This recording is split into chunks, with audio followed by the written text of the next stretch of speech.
going, Levon? Good, good. How about you? Good. First loss of the season. Yeah.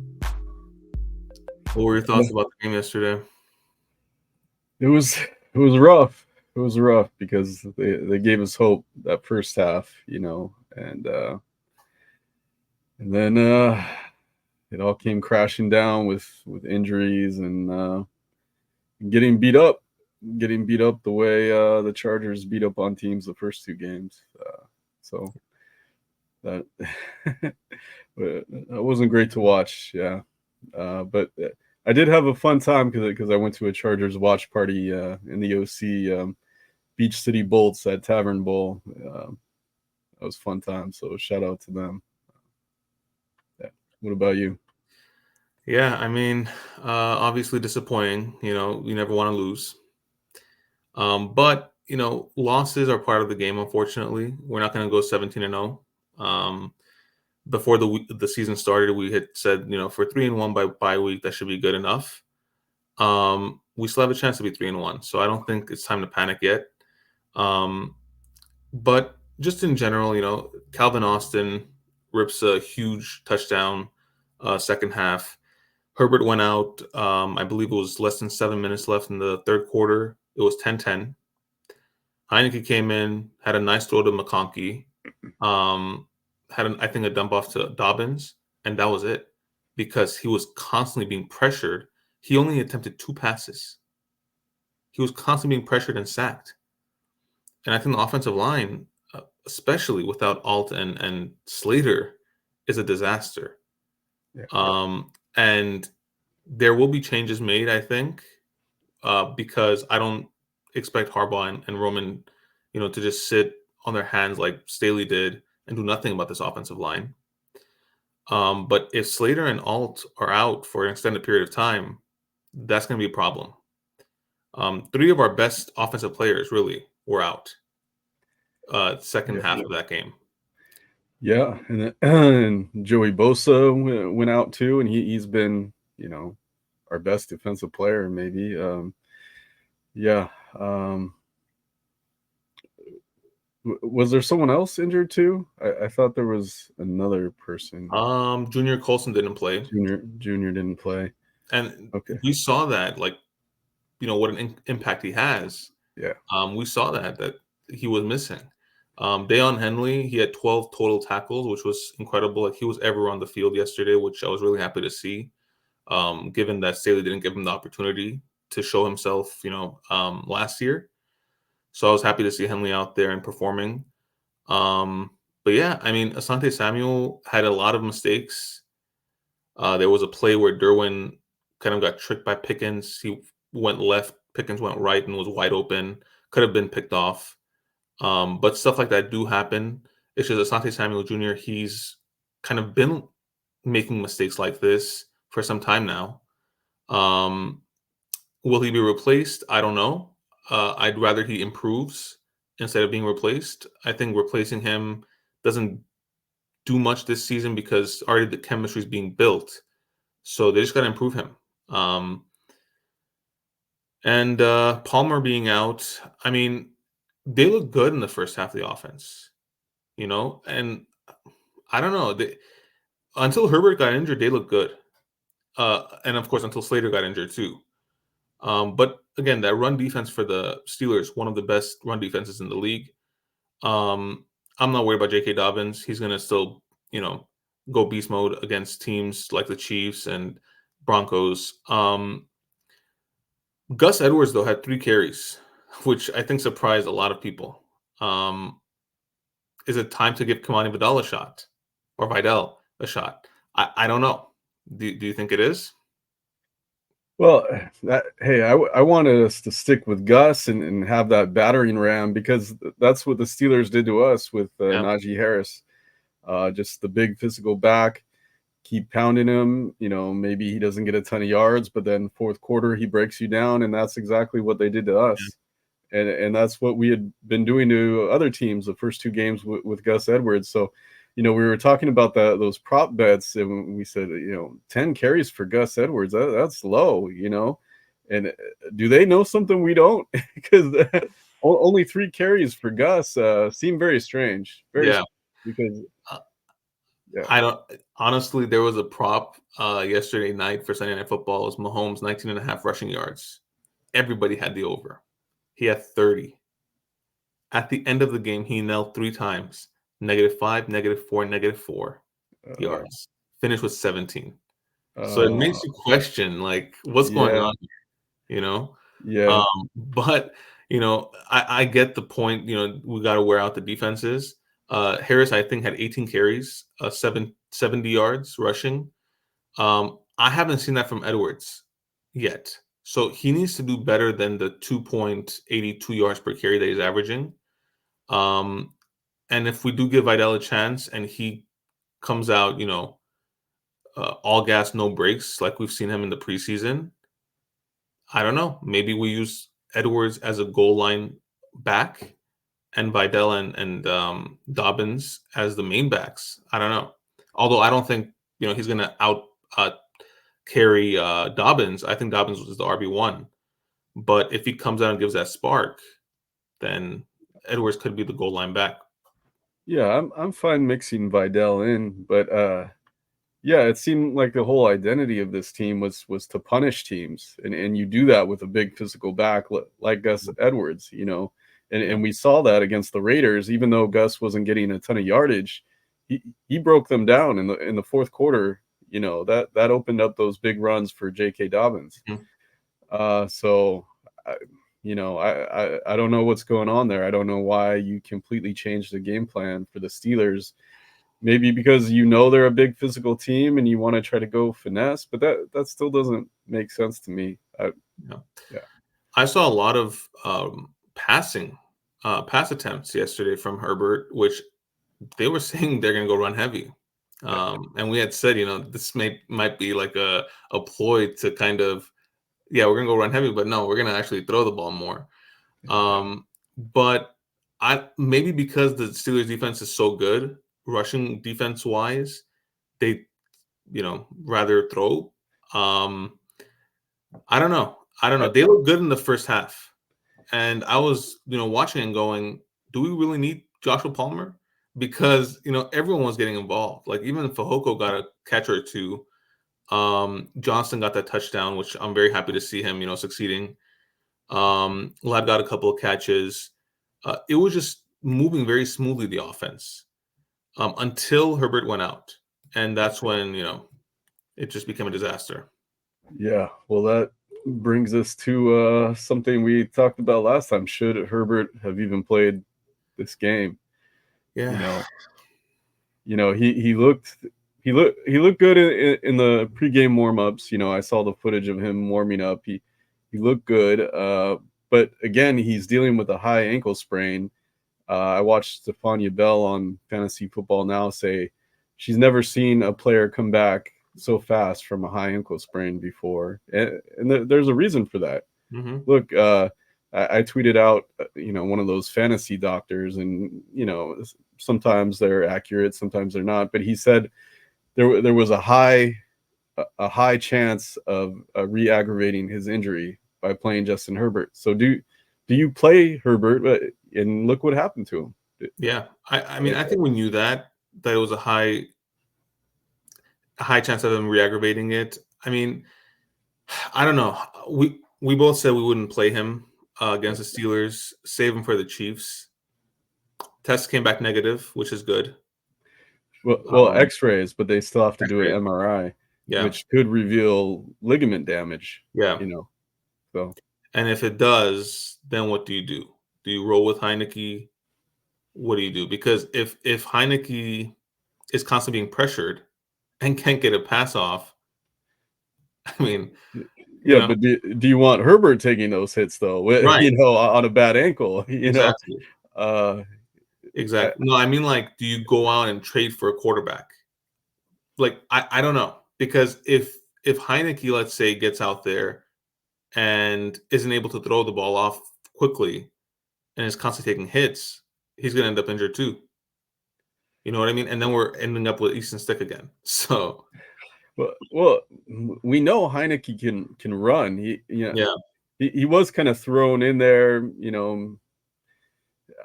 this week, if I was the Chargers, I would game plan with Heineke as the starter. Get some design runs in there for Heineke. Yeah. Uh, yeah, if you're missing one or two of those tackles, uh, it's going to be a long day Mm-hmm. because hey, those are our best tackles, our best O linemen. We saw the interior of our line struggling against the Steelers. So that's going to happen again, and then you don't have anyone to protect if you're missing those two guys. Yeah. Uh, I don't know. I think there needs to be a change in the interior. We've said this since week 1 against the Raiders. There needs to be a change because yesterday was a complete disaster. yeah, I mean, as soon as Slater went out, there was no run protection. As soon as Alt went out, Heineke was being sacked. So it's a real concern, the O-line. Herbert wants to play Sunday. I don't know if the coaching staff will allow that to happen this time. But if he does play, one thing I know for certain, they better be protecting him like their lives depend on it. Because if they don't, then I don't know how much longer he's going to be able to be on the field this season. yeah. Well, who knows what the coaching staff's going to do because they played him this past game and Yeah. they saw all the warning signs and everything. Yeah. They had all the information. Uh, KC's a huge game. Fans are going to want to see Herbert out there, injured or not. You know, Yeah. um, yeah. Uh, it's tough. It's tough. We both say sit him, let him rest 2 weeks. I wish they had sat him last week so he got 3 weeks of rest. Exactly. And yeah, because 2 weeks isn't going to be enough. He's not going No, to be fully healed from no. that. And you're Yeah, playing a mile high after the bye week. yeah, So it doesn't get any easier. yeah. Um, Who just got a big win the other day? yeah. And Bo Yeah, Nix is coming into form and he looks scary. The rest of that team doesn't look that great, but he looks good. Um, Josh Reynolds, I know he's been solid this season. Javonte Williams hasn't been that great. So not too many weapons there to worry about, but Bo Nix definitely is coming into form. And if the defense doesn't step up like they did in yesterday, he could tear apart that defense again. So yeah. Well, look, it's a problem we faced in the past with Staley. What do we do against a running QB? And this was why I was worried about Justin Fields. I would have preferred Russell Wilson because honestly, I think you have a higher regard for Wilson at this point, but I don't think Wilson is the quarterback that Fields is. Like those throws that Fields was making yesterday, those yeah, long throws that connected, and you have the rushing ability too, which we let him run in for a touchdown. yeah. Nobody. Why don't we have a spy on defense watching Fields? And that Our should be defense, the job of the inside linebackers. yeah, And it's pretty good, our inside linebacker room. yeah, So I was surprised to see Fields just running all over. And it's a quarterback that you expect. It's like Lamar Jackson. You yeah, expect them to run, and yeah. they still didn't have an answer. Yeah, so it's frustrating because our defense has been amazing. Even through the first half of this game, they did a Yeah, great job holding them to 10 points, and it broke, especially that fourth quarter when they're worn down from those Najee Harris runs, um, and yeah, watching for Fields, hmm trying to account for Fields taking off and wore them down. They were done, and yeah, you're without Bosa, uh, so. And it doesn't get any easier with KC coming up, yeah. maybe And from a rushing standpoint, that's what I you're was not, gonna say. We kind of yeah, get a break without Pacheco, but Carson Steele, he's like a mini Pacheco. He looked really good yesterday, and looked good during the preseason. You know, yeah, it's like a Brock Purdy type of story.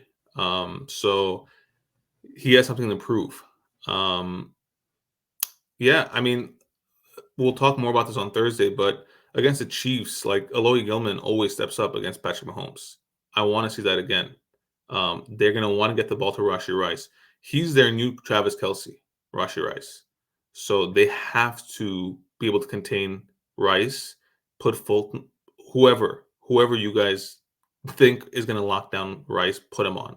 If you're going to double him, because that's the main guy. Yeah. So. Yeah. Kelce is just a shell of his former self at this point in the season, anyways.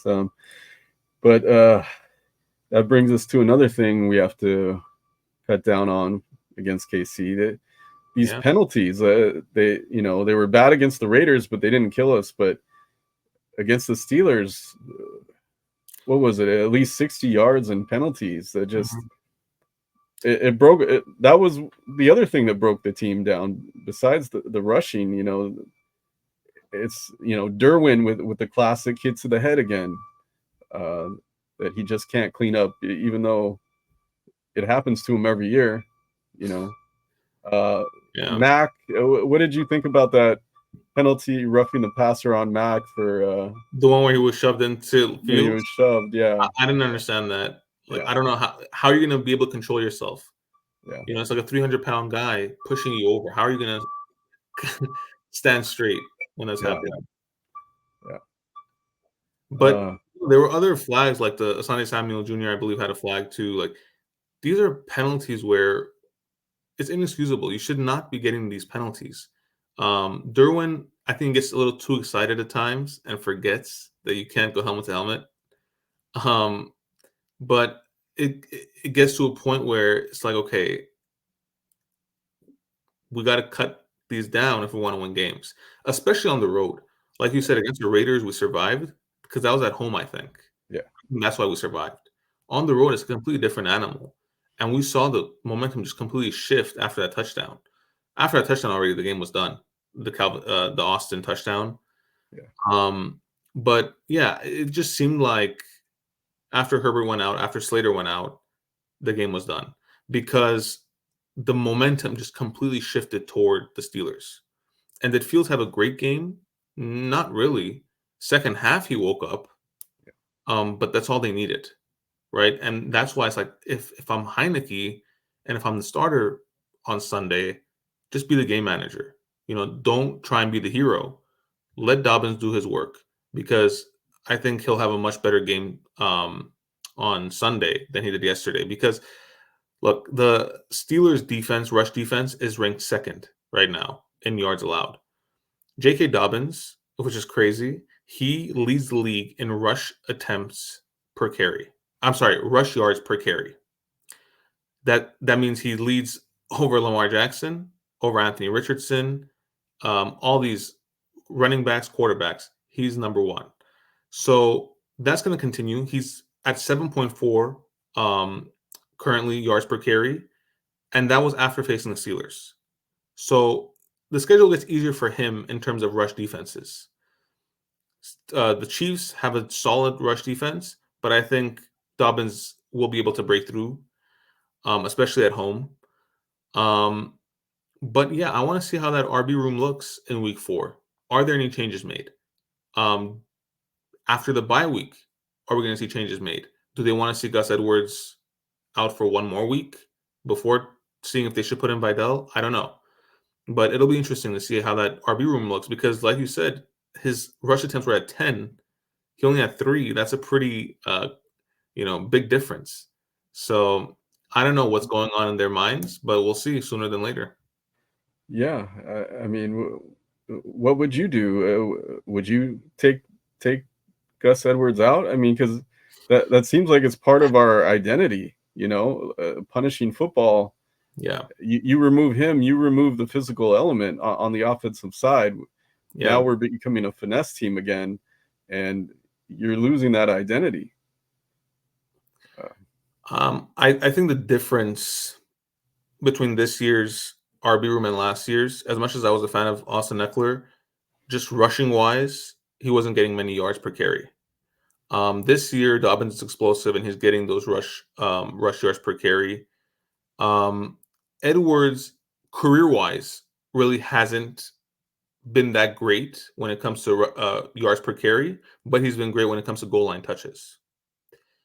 So if we use him as a goal line threat, but can use Vidal and Dobbins to tire out defenses, I think that's the way to go. Unless Edwards can turn it up, and we're not even asking for 6-7 yards per carry. We're just saying 4.5 yards per carry. I mean, 2.82 yards per carry. That's really bad. And I think the coaching staff kind of noticed that and said, okay, let's see what we can do without Edwards on the field. I think he had 3 rushes for 9 yards yesterday, so 3 yards per carry. Yeah, I think Vidal should be given a chance. Well, what's perplexing to me is that Gus seemed good against Carolina. I know, they were having a tough time against us, but it wasn't like Gus had a bad game against Carolina. So to take him out after he has a good game, it was a strange decision, I thought. Also, I think the Panthers' defense was a lot weaker than the Steelers and the Raiders. But I was just surprised to see, like, the career-wise Edwards has been like this, has played like this. It's just last year he had 12 touchdowns. This year, I'm not even sure if he has a touchdown. But yeah, I think his role should be goal line if they activate Vidal. If they don't, then he should definitely be in for first downs, and then Dobbins, no matter what, should be in for third downs, but also second downs. Yeah. Let's see. And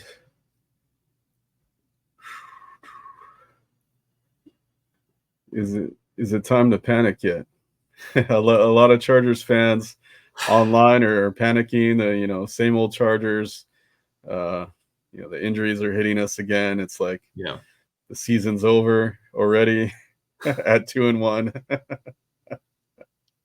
This was last year, with Staley, with defenders that were missing tackles.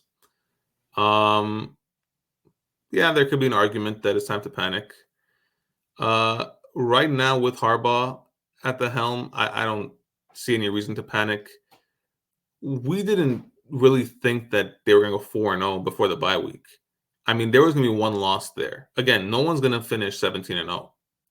There are teams that are 3-0 right now who are going to lose eventually, right? So it's a time to panic for them. And the Ravens, they're 1-2, right?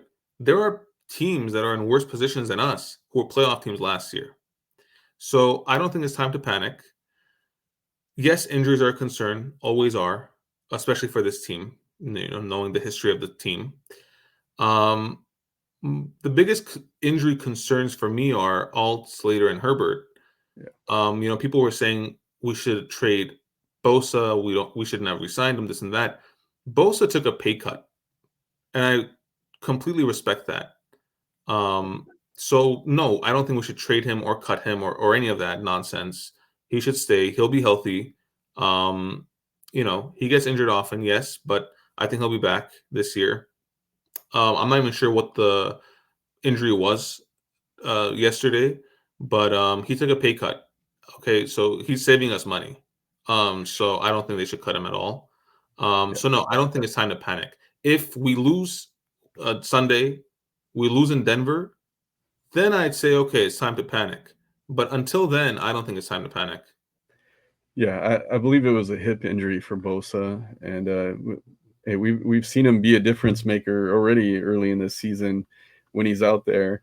Look at a team like the Carolina Panthers, who all hope was lost after we beat them last week. That you got guys on the sidelines throwing things, just going crazy because they feel like their season's over. That you put in Andy Dalton and they beat the Raiders. Yeah.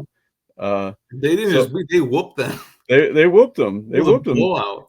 Yeah. And that defense stepped up. That looked so soft. So things can change around fast. Yeah. It does look bleak because we're playing KC and they're the juggernaut that also has the refs on their side. You see that PI that's not called at the end of the game the other day to give the Chiefs the victory. And that was So in the end zone. in the Kyle end Pitts zone. would have caught that, you know. Yeah. Yeah. Yeah, that's going to be a problem all season long. You just have to be ahead so big that the refs can't, call BS. The problem is that the refs aren't going to let them get ahead that big. You know, they're always going to keep the Chiefs in the game. Yeah. Uh, but hey, they're not unbeatable. Maybe if we don't have Slater and Alt and and Herbert, The three best weapons, yeah. yeah, the three most important people on this team. Yeah. Maybe Joe Ortiz can come up with some last minute trade or something, but you can't rely on that. I do expect a trade to happen if Yeah. we're in contention, which I think we will be. I do expect the trade to happen. I don't think this interior O line is going to stay this way. Yeah. Yesterday, I was watching the Falcons Chiefs, and Storm Norton was in the game because of injury. I saw that. This guy hasn't changed one bit. He's still getting penalties. He hasn't changed at all. So I don't know what it is, but they definitely need to upgrade that interior. Bozeman had that. I don't even know what it was. The snap that I don't know, but the thing is, as a center, that's your job. Those are your two jobs: snap correctly and protect the quarterback at all costs, and then open up room for the runners. That's literally it. I don't get it. Yeah, I think Bozeman's fine at run blocking, but pass protection is definitely a problem. And with Herbert, gimpy, you can't have that. Right. Yeah. Like I look at the Chiefs, they went and got Creed Humphrey. Yeah. They've improved that O-line even more. Yesterday Brock Purdy again just had a lot of time to throw, and he played very well without all of his stars. All O-lines matter. Tom Brady's career, he had great O-lines for a reason. Yeah. And for whatever reason, we just can't figure out who to surround Herbert with. I think you just need a center. Get that center. You have Alt and Slater, and that's it. Ride with Zion Johnson. He's still young, and I think you need a center for. You do, yeah. The loss of Corey Linsley, man, still haunting us because he was an All-Pro center. He was the perfect guy for this team. On a personal note, he looks like he's doing well now. He's lost a lot of weight, like some of these linemen do after they stop playing. He looks like he's in, good physical shape. And that's what's important. That's way more important than football. Yeah. Like Nick Hardwick, for example, he lost a lot of weight after he retired. So I'm happy to see these guys, just focusing on health and their lives. It's a lot more important than football. But it definitely did hurt us. So I think we do need a new center. Because it's week 3 now. We haven't really seen improvements from him. What are the chances that he improves after the bye week? And then it'll get too late to trade him or trade for a center. Going back to the draft, I was surprised we didn't take a center. Maybe there was just no one that they graded high enough. But even in the later rounds, I'm very happy with Joe Alt. But even in the later rounds, like 3, 4, 5, we didn't. And the third round pick, I think, was Junior Colson, so I'm happy with that. The draft in and of itself was a great draft for the Chargers. They drafted very well. But maybe there were not, like you said, maybe there weren't any good ones available. But that's definitely a problem. Yeah.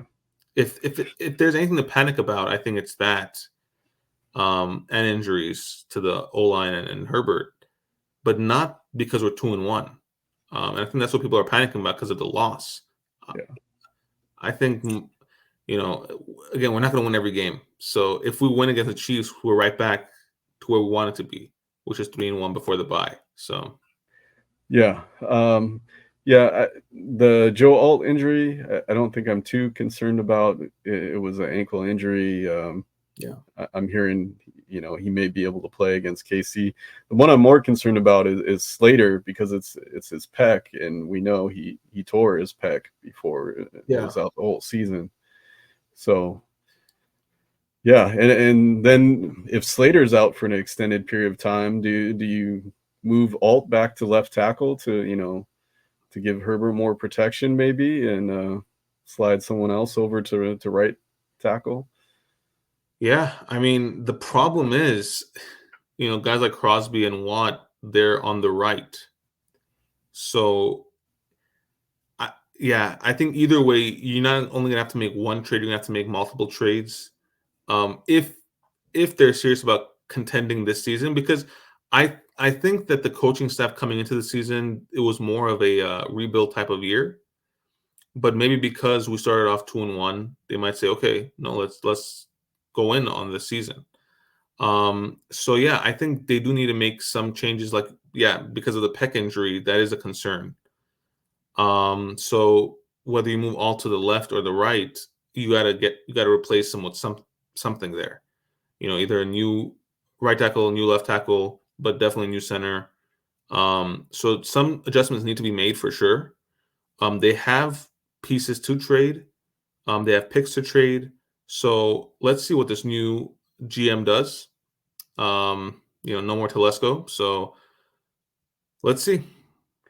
Yeah, and one more weapon who could be there for Herbert in the game against Denver. DJ Chark could be available for that game. He's a speed receiver, an X guy, 4.3 speed. He can be that downfield threat if you give Herbert the time to throw.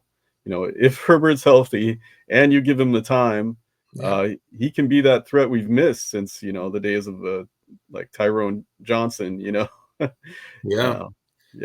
Yeah, no, I agree. I think Chark will be huge for this team. And again, the question is, when Chark does come back, who's the odd man out? They could play 4, but chances are they're going to play 3. So is it going to be Johnston, Ladd, and Chark? Yeah. And does that mean that Palmer gets traded, or does that mean, because he's going to be a free agent next year? So if we're not going to re-sign him, might as well get something in return. Yeah, and that's tough because his value is low right now because of the way he's been playing this season. He had more value after last season, after what he showed he could do, and he hasn't shown much so far and been injured. So yeah, I expected more from him. I know you did. I don't know. I don't know what it is with Palmer. I think he just can't stay healthy, but then when he's on the field, he can't catch.